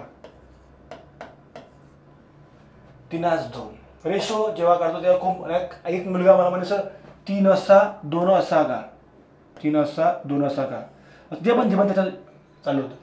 हा रेशोचा अर्थ होता तुम्ही किती पण वाढवा असा, तो रेशोमध्ये असला पाहिजे. क्लिअर इथपर्यंत. तर हा झाला आपला पूर्ण प्रमाण. हा सुद्धा रॉंग आहे. तर आन्सर राईट काय याच्यामध्ये, ओनली बी. ऑप्शन आहे याच्यात ओनली बी. ठीक आहे. क्लिअर आहे का? थकले का रे?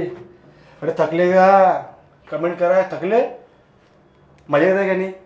असं वाटलं नाही. मला वाटतं किती 1.5 तास होऊन गेला आपला, 1-1.25 तास होऊन गेला जवळपास. सही ना?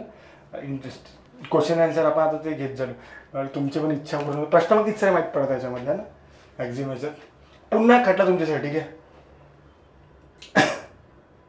कोणता आहे? अच्छा हा आहे का, मूलभूत हक्क. हा एक खूप भारी आहे हा खटला. यात खूप छान महत्व सांगितलं बघा.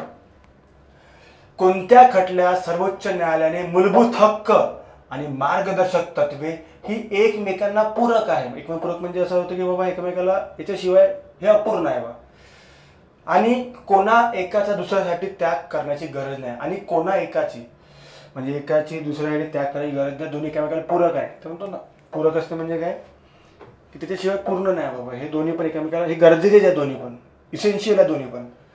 तर ते केस कोणते आहे? केशवानंद बा. हे नाव तुम्हाला लक्षात ठेवा. तुम्ही जरी वकील नसला तुम्हाला सजेशन आहे नेहमी की कधी पण कोणत्या वकीलला फक्त हे नाव घेऊन बोलायचं, तो म्हणजे तू वकील आहे का, ते लक्षात ठेवा. खूप इम्पॉर्टंट व्यक्ती आहे, खूप मोठा प्लेअर आहे. मिनर्वा मिल्स साक्षी खटला आणि ओरिएंटल व्हिविंग मिल्स खटला. तर याचा आन्सर आहे मिनर्वा मिल्स खटला. या मिनर्वा मिल्स खटल्यामध्ये दलील असं म्हटलं होतं. आणि बघा हे पाठांतर मी पण केलेलं आहे, लक्षात ठेवा. मी डायरेक्ट सांगतो हे तुम्हाला पाठांतरच ठेवायचं. म्हणजे मी काय पाठांतर ठेवलेलं आहे की पूरक शब्द पण लक्षात ठेवलं आहे. पूरक कुठं गेला? हां, पूरक शब्द पाठांतर लक्षात ठेवलेला आहे. तिथं 2 चाकं लक्षात ठेवले होते है ना, ते आपलं गुजरातवाली केस. आणि हे कोणतं? Minerva mills. मिनर्वा मिल्स काय मिनर्वा मिल्स एकामेकाला पूरक आहे. संपलं का? पाठांतर गरजच नाही पाठांतर ठेवायची. मिनर्वा मिल्स एकमेकाला पूरक आहे. मी पूरक आहेत ना एकमेकाशिवाय, कंप्लीट नाही ना, झालं पूरक शब्द संपला का. अशा पद्धतीने लॉजिकली पाठ ठेवावं लागते. नेक्स्ट आहे चुकीची जोडी ओळखा. हे असे प्रश्न नाही का ते विदिन सेकंड उडवायचे सर्व, जास्त वेळ लावायचा नच्या प्रश्नाला. आणि मी तुम्हाला सांगतो माझे क्वेश्चन त्यांनी अटेंड करायचे खूप चांगला अभ्यास असेल. नाही सर मी आता वाचतो पहिला अटेम्प्ट आहे तर तुम्ही मला शिवा मारा उलट. हे असे प्रश्न काय राहते का? चुकीची जोडी ओळखा. चुकीची नाही चालू डायरेक्ट जोड्या पाहून घेतो. हां ते आदतच पडली आहे ना. दक्षिण आफ्रिका घटनादुरुस्तीची पद्धत काय, कलम काय घटनादुरुस्तीचे बाबा 368. घटनादुरुस्ती 2 पद्धतीने होते, साध्या आणि विशेष. ते नंतर बघू. तर पहिला राईट आहे. फ्रान्समधून शेषाधिकार केंद्राकडे असण्याची तरतूद. हा रॉंग आहे, कारण की हा जो पॉईंट आलेला आहे हा आलेला आहे इथून कॅनडातून. कॅनडामध्ये केंद्राला पॉवर जास्त दाखवलेला आहे, लक्षात ठेवायचा. नेक्स्ट आहे आयरिश घटनेवरून. ठीक आहे, आयरिश घटनेवरून काय आलेलं आहे? डायरेक्ट टू प्रिन्सिपल्स, मार्गदर्शक तत्वे. तर हा सुद्धा बरोबर आहे. कॅनडावरून प्रभावी केंद्र असलेलं राज्य, ते पण बरोबर आहे. कॅनडाचा असा कन्सेप्ट आहे की कॅनडामध्ये सेंट्रलला पॉवर खूप दिलेली आहे. तर हा सुद्धा सेंट्रलला पॉवर दिलेला आहे ना. शेषाधिकार म्हणजे काय होते बघा, हा शब्द समजून काय ते पाठांतर रोग करा. शेषाधिकार केंद्राकडे असते तरतूद, तसं लक्षात ठेवा. बघ 3 सूची आहे. संघ युनियन लिस्ट, इंग्लिशमध्ये सांगत जाईल मी. राज्य स्टेट लिस्ट आणि कॉन्करंट त्याला समवर्ती. संघ राज्य समवर्ती, युनियन स्टेट कॉन्करंट, या 3 लिस्ट आहे. या 3 लिस्टमध्ये काही विषय दिलेले आहे. फॉर एक्झाम्पल डिफेन्स असेल, बँकिंग असेल, देशात संरक्षण असेल, हे संघ सूचित दिलेलं आहे. यावर कायदा संसद करेल. काही विषय दिला राज्यामध्ये, पोलीस प्रशासन हे आहे राज्यामधला. आणि काय दिलं समवर्ती, यावेळी संसद पण कायदा करेल, राज्य पण कायदा करेल. शिक्षण, फॉरेस्ट, हे 2 लक्षात ठेवायचं, खूप जास्त फेमस. शिक्षण आणि फॉरेस्ट. तर काही विषय 3मध्ये नाही आहेत, त्याला काय म्हणतो आपण? शेष असलेला अधिकार, एक्स्ट्रा पॉईंट. जरा आले सोलेचे पॉईंट एक्स्ट्रा जे ॲडिशनल पॉईंट आहे ते कशामध्ये येईल? शेष अधिकार. आणि तो अधिकार कोणाला आहे? केंद्र. कधी कधी राज्यामध्ये ते सरकार आली समजून एखाद्या आता पहा सध्याला हा सर्वांना माहिती आहे. आज समजा एखाद्या वेळेस कधी नवीन सरकार येऊन गेली तर ते अंगात येऊन जाते किंवा मीच सर्व केंद्र काहीच नाही. लक्षात ठेवा, संविधानात तरी शिवा नको मला. संविधान म्हणजे सरळ सांगितलं आहे किंवा असं पण डायरेक्ट आहे की केंद्र पॉवरफुल आहे. तुम्ही पहिल्यांदाला ठीक आहे ना, पहिल्यांदा माग आल्यासारखं असते तर जास्त दिवस टिकत पण नाही. त्याच्यामध्ये कोणतं राईट आहे, रॉंग आहे, चुकी जोडी कोणती आहे, बी फ्रान्स, शेषाधिकार केंद्राकडे असण्याची तरतूद. नेक्स्ट आहे 42व्या. अच्छा, हा जो पॉईंट आहे बघा, ह्या पॉईंटबद्दल मी नेहमी सांगत असतो. याच्यामध्ये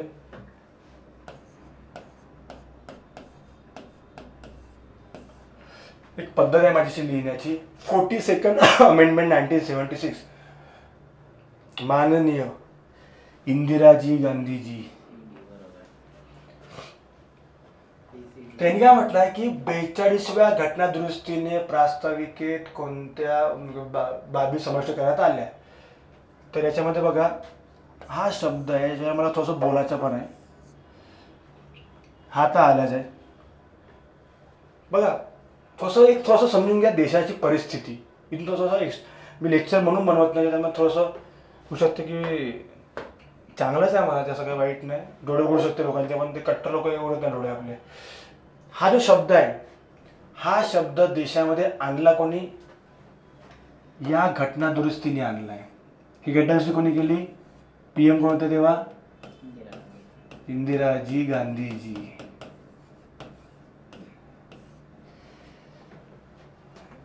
त्याच्या आधी नव्हतं. आता काही लोकांना घटनाच माहीत नाही. आपला देश धर्मनिरपेक्ष आहे, आपला देश धर्मनिरपेक्ष आहे, आपला देश सेक्युलर आहे. याला अर्थ दुसरा शब्द काय, सेक्युलर. बघा अजून खूप सारे आहे, एकच नाही आलेला आहे, 3 गोष्टी आलेल्या आहेत. म्हणजे तुम्हाला सांगून होतो हे 3 शब्द आलेले. ॲन्सर आहे याचं ACD, हे समजून घ्या पहिले. तुम्हाला एकच राईट आहे का, 3 ॲन्सर आहे. पण समजून घ्या, मला काय बोलायचं आहे याच्याबद्दल. तुम्हाला आवडेल, नाही तर बोर होत आहे का नाही, बोर व्हायला का रे. हां, तर याचा अर्थ जनरली असा होते की सेक्युलर शब्द मॅडमनी आणला आहे, इंदिरा गांधीजींनी. ही घटना दुरुस्ती ही काय आहे समजून घ्या. आपण सध्या PM आहे त्यांना आपण म्हणत असतो घटनेचं हे केलं ते केलं. आता बघा ज्याला समजतच नाही घटनाचं बोलत जाईल म्हणा, याला म्हणतो आपण मिनी कॉन्स्टिट्यूशन.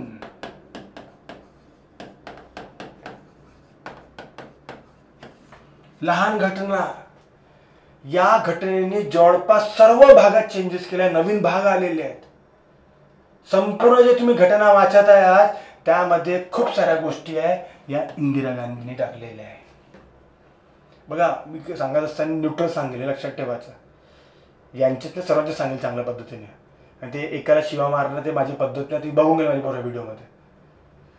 शिक्षक तसा असलाच पाहिजे, नाही तो शिक्षक नाही तो पॉलिटिकल लिडर आहे. काही लोक मला वाटतं काय आहे आमच्या विदर्भातील जवळपास काहीतरी असं आहे की काहीतरी एका पक्षाची सीट पाहिजे तर एका धर्माला शिवा मारते. पण तेव्हा सेक्युलर शब्द कुठे गेला. जेव्हा तुम्ही एका धर्माबद्दल बोलता, जातीला बोलता, सेक्युलर शब्द कुठे गेला. आजकाल आपण बघत आहोत महाराष्ट्रात काही गोष्टी करंट अफेअर तुम्हाला बोलेल, मराठामध्ये किंवा OBC मध्ये काहीतरी संघर्ष चालू आहे. मी तुम्हाला फक्त शिक्षकाबद्दल बोल, शिक्षक काय असतात जनरली. शिक्षकांनी उडी नाही मारली पाहिजे याच्यामध्ये. आता माझे पण व्ह्यू आहेत ना, माझे व्ह्यू नाही का, माझे व्ह्यू तुम्हाला मी तुम्हाला काय म्हटलं, मी माझे लेक्चर काऊन लाईव्ह घेत नाही किंवा समजून घ्यायचंच घेत नाही. असं काही खरं निघून जाईल तुम्हाला पचणार नाही, खरंच पचणार नाही. इतकं खरं तुम्हाला सांगू शकतो नाही, तर तुम्हाला माहितीच आहे काही गोष्टी. तर आता ते सांगतो काही गोष्टीच्या मधलं. माननीय इंदिराजी गांधीजी 42 घटना दुरुस्ती मिनी कॉन्स्टिट्यूशन आहे, घटना पूर्ण चेंज केली. आणि त्यांचे नातू आज म्हणत आहे की हे सध्या गव्हर्नमेंट घटना चेंज करत आहे. जे असेल पा पक्ष कोणताही असो, मी तुम्हाला होतं सांगा, मला नाव घ्यायला जास्त इंटरेस्ट घेत नाही मी जास्त कोणाचंच, ठीक आहे. आता यांचं नाव घेणं गरजेचं आहे, कोणी गेलं ते माहीत पाहिजे. तर यांनी मिनी कॉन्स्टिट्यूशन बनवले, म्हणजे चेंजेस केले पूर्ण. आणि तुम्ही जर बघितलं, खोटं वाटत असेल तर बघून घ्यायचं, गुगल बघायचं, सर्व एव्हिडन्स बघा, सर्व प्रूफ बघा. सर्वात जास्त घटना दुरुस्त्या काही लोकांनीच केल्या, 3-4 लोकांनी, PMनी. आणि शिवा बिचारा हा खात आहे आता जो PM आहे, ठीक आहे. असो, काही लोकांना संविधानाचं नॉलेज नाही आहे त्यामुळे ते लोक बोलतात, त्यात मला काही असं उडी मारून हे करायचं नाही. पण हा जो शब्द आहे धर्मनिरपेक्ष, मला एक सांगा विद्यार्थ्यांनो की धर्मनिरपेक्ष फक्त एका धर्मासाठी आहे का.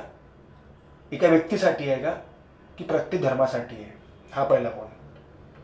एका व्यक्तीसाठी आहे, एका धर्मासाठीच आहे त्यानंच राहिले पाहिजे की एका जातीसाठीच आहे? शिक्षकांनी, आता जसं तुम्हाला मी डायरेक्ट बोलतो, एखाद्या समजा शिक्षकांनी समजून घ्या असं म्हटलं की बाबा मराठा संदर्भात किंवा ओबीसी संदर्भात आपल्याला हक्क आहे का तो बोलायचा? जे तुम्हाला हक्क आहे तर मग हा शब्द काऊन तुम्ही वापरता? तुम्ही याच्यावर व्हिडिओ पण बनवता का हा असा देश आहे, आपला देश धर्मापेक्षा आहे, सर्वांना सेम राहायला पाहिजे, आणि दुसऱ्या शिवाय मारता दुसऱ्या व्हिडिओमध्ये एका धर्माला. म्हणजे समजून घ्या एका धर्मामध्ये जर समजा लोक शांत आहे, दुसऱ्या धर्मातले लोक थोडेसे समजून घ्या थोडेफार त्या संदर्भात शब्द बोलतात, म्हणून जे शांत लोक त्याला बोलत जायचं चहा पिक्चर बोला मस्तपैकी, काही टेन्शन नाही, बोलल्यावर काही होत नाही. मग प्रत्येक धर्माला बोलून दाखवा बरं. आणि मी असं म्हणतो की हा शब्द बाबासाहेबांनी टाकलाच नाही ना, आंबेडकर साहेबांनी. आणि ते व्यक्ती इतकं मोठं व्यक्तिमत्व आहे बाबासाहेब डॉक्टर बाबासाहेब आंबेडकर की त्यांना आपण एखादा जाती धर्मात बांधून ठेवलेला आहे. ते बाबासाहेब वाचलेच नाही ना कोणी, बाबासाहेब वाचलेच नाही कोणी अजूनपर्यंत. हे बाबासाहेबांनी हे का आपण घटना शिकत आहे, चेंज कोणी केली? तुम्ही हे वाचून राहिले आज. हा सेक्युलर शब्द त्यांनी आणलेला आहे, बाबासाहेबांनी नाही टाकलेला आहे. आणि त्यांना माहिती होतं हा असं जर काही झालं तर असंच होणार आहे. आणि जेव्हा देश वेगळा झाला तेव्हा याचा झाला का देश वेगळा? देश जेव्हा वेगळा झाला तेव्हा या शब्दावर वेगळा झाला का? तेव्हा बाबासाहेबांनी घटना बनवली होती. आणि त्यांचे स्टेटमेंट मी तर बोलू शकत नाही, ते बोललं नाही पाहिजे. खूप चांगले स्टेटमेंट आहे, पण ते मला आधी वाटत होतं की यार असं काऊन बोललं असेल, पण आज समजतं की त्यांनी असं म्हटलं की एक तुम्हाला इंडियनली सांगू होतो काय होतं, एक समजून घ्या की त्यांचं असं म्हणणं होतं की जर तुम्ही धर्माच्या आधार करत आहे, फॉर एक्झाम्पल ए आणि बी धर्म आहे, तर संपूर्ण ए धर्म इथंच राहायला पाहिजे, संपूर्ण बी धर्म तिथेच राहायला पाहिजे पाकिस्तानात किंवा इंडियामध्ये. संपूर्ण ठेवा, एक पण नको ठेवा. बघा किती विजनरी व्यक्ती होते ते.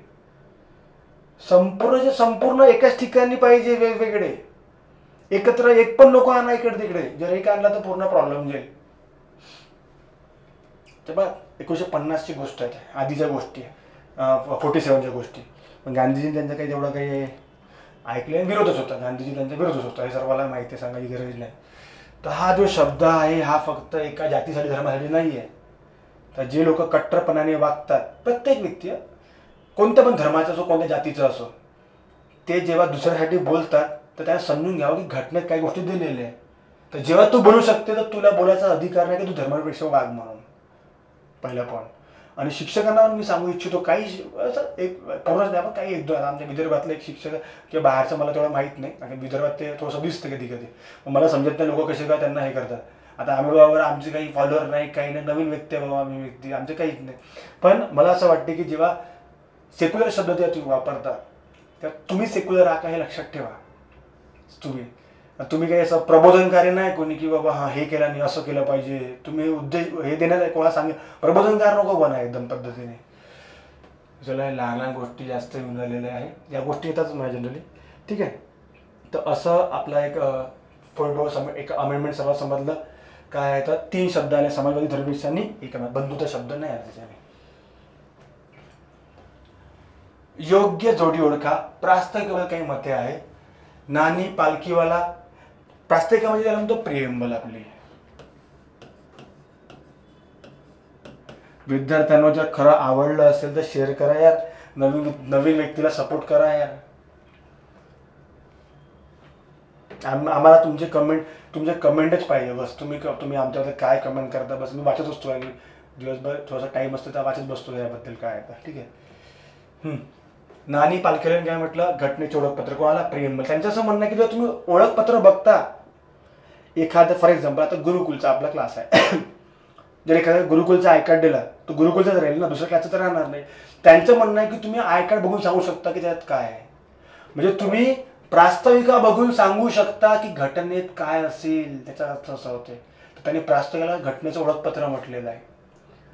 होरोस्कोप म्हणजे काय, आपके तारे, ते हातावरून सांगतात चंद्र आहे, सूर्य आहे, ग्रह आहे, हा शनी आहे तुमच्यावर, असं नाही का. तर होरोस्कोप म्हणजे काय की प्रास्ताविका पाहायला तुम्ही सांगू शकता की या घटनेमध्ये काय आहे म्हणून. म्हणजे ना हात पाहायला सांगतो भविष्य काय आहे, हात पाहायला सांगतो भविष्य काय आहे. तर ते सांगितलं त्यांनी होरोस्कोप मुनिशींनी, लक्षात ठेवायचं. आणि पंडित साहेबांनी म्हटलं घटनेचा आत्मा आहे. आत्मा आहे बॉस. पण लक्षात ठेवा, हे सर्वांनी म्हटलं. आता सांगा, प्रास्ताविक घटनेचा इम्पॉर्टंट पार्ट आहे, पण सुप्रीम कोर्टला त्यासाठी 3 गोष्टी सांगायला लागल्या, 3 केसेस. हे लक्षात ठेवायचं. बेरोबारी, केशवानंद भारती, आणि तिसरा आपली केस होती LIC खटल्यात. मग ते सांगू तसं बरोबर. एक्सप्रेशन थोडंसं मजेदार, मला जनरली आवडतं सांगायला. 1960 बेरोबारी जो खटला होता, तेव्हा सांगितलं होतं सुप्रीम कोर्टनी की प्रास्ताविका घटनेचा भागच नाही आहे. सुप्रीम कोर्टनी, मान्य सुप्रीम कोर्टनी प्रास्ताविका घटनेचा भागच नाही सांगितलं. 1973 सांगितलं त्यांनी की प्रास्ताविक घटनेचा भाग आहे. कुठे? केशवानंद भारती खटला.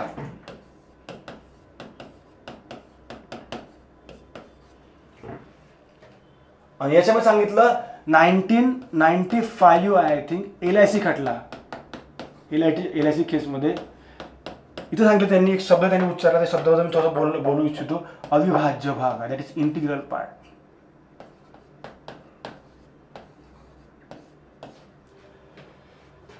सुप्रीम कोर्टचे 3 मत आहे. बघा, विचार करा. म्हणजे आपल्यासाठी ते इम्पॉर्टंट आहे, पण काही अशा गोष्टी असतात की त्या ठिकाणी सुप्रीम कोर्टला पण आन्सर वेळ द्यायला लागते, क्योंकि सबूतों के आधार पर. तर प्रास्ताविकाबद्दल सुप्रीम कोर्ट काय म्हणते? बेरोबारी काय आहे की आपण आपला जो भाग आहे पश्चिम बंगाल जो बांगलादेशला दिलेला आहे, त्यात त्यांनी म्हटलं की भागच नाही आहे. पण त्यांनी काय म्हटलं की महत्त्व सांगितलं की बघा गरजेचं आहे. पण जर आपण आता शिकलो, आज आपण डायरेक्ट हे रसायन शिकलो, आपण काय म्हणू की प्रास्ताविका इम्पॉर्टंट आहे यार, प्रास्ताविकाशिवाय तर काही पॉसिबलच नाही. मग त्यांनी सांगितलं की बाबा भाग आहे. नाही, भाग आहे. मग त्यांनी सांगितलं अविभाज्य भाग आहे. याच्यावर एक स्टेटमेंट मला आवडेल, तुम्हाला सुद्धा आवडेल या गोष्टी. भाग असणे आणि अविभाज्य भाग सारखंच आहे. It's a part, it's only a part, it's an integral part.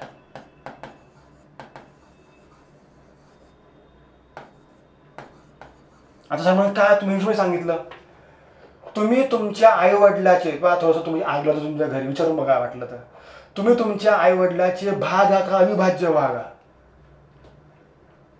तुम्ही तुमच्या आई वडिलाचे भाग आहे का अविभाज्य भागात? आई वडिलांना विचारातच आपल्याला काय वाटत आहे? अविभाज्य भाग आहे. कांड करा काहीतरी, आता काढून फेकते, लक्षात ठेवायचं. तर तुम्ही तुमच्या आई वडिलाचे फक्त भाग वेगळा करता येते, अविभाज्य भाग वेगळा करता येत नाही. अविभाज्य भाग वेगळा करता येत नाही. प्रास्ताविका वेगळी करू शकत नाही, पण या ठिकाणी प्रास्ताविका वेगळी करू शकत होतो.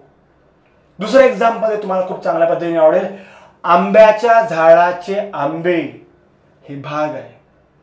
आंब्याच्या झाडाचं रूट, मूळ हे अविभाज्य भाग आहे. मूळ वेगळं करता येत नाही. जर वेगळं केलं तर झाड पडून जाईल, पण आंबे वेगळे करता येते, कारण की आंबे तुटल्यावर झाड पडत नाही. या पद्धतीने तुम्ही सुद्धा तुमच्या आई वडिलाचे भाग, तुम्हाला किती म्हणा पापास प्रिन्सेस, मम्मास बॉय, किती म्हणा, ते फक्त लाडापुरता ठीक आहे. फालतू काही कामं करा, तुम्हाला आत्ता मारून हकलते, समजून घ्या कुठे. तर क्लिअर आहे का? तर असं काहीतरी आपलं आहे. कशामध्ये सांगितलं होतं याच्यामध्ये, तर आन्सर काय आपल्या याच्यामध्ये योग्य जोडी, तर योग्य 3 वाटून राहिल्या.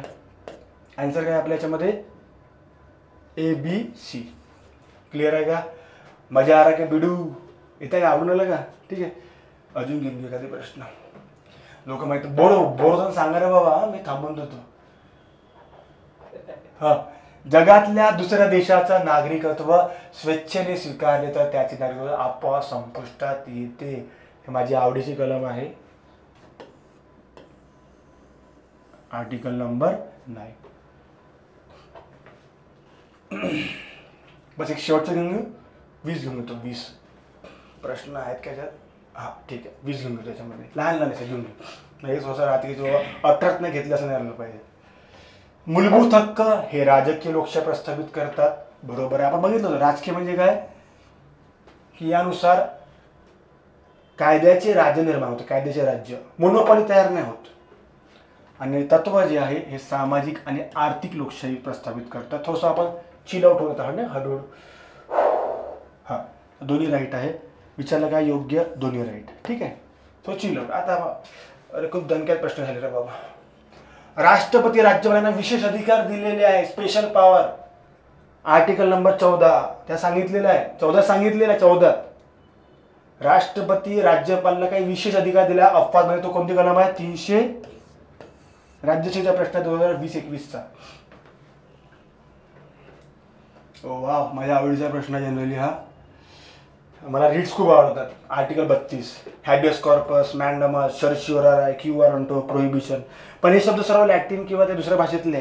आपल्या भाषेत त्याचे इंग्लिशमध्ये शब्द काय आहे? याच्यावर मला वाटतं पिक्चर पण होता, मला वाटतं कोणतं हॅबियस कॉर्पसवर जय भीम. ठीक आहे. तर habeas corpus to have the body of right आहे. हे मी खूप चांगल्या पद्धतीने समजून सांगेन तुम्हाला कधीतरी. म्हणजे माझ्या लेक्चरमध्ये सांगतो, पण कधी मला वाटलं तुम्ही सजेशन द्या तुमच्या सजेशनमध्ये, कारण की आता आपलं लेक्चर संपलं. लास्ट क्वेश्चन आहे. Mandamus we command. प्रोहिबिशनचं प्रोहिबिट आहे. सर्शिओरायचं आहे to be certified that. Quo वॉरंटोचं आहे बाय वॉट ऑथॉरिटी. म्हणजे हे रॉंग आहे. असं करून घ्यायचं. विचारलाय पर्याय, योग्य पर्याय त्यांनी योग्य माझ्याकडून घेऊन घ्या. योग्य पर्याय सॉरी योग्य नाही सॉरी तिथं वर दिलेलं आहे बाबा चुकीचं.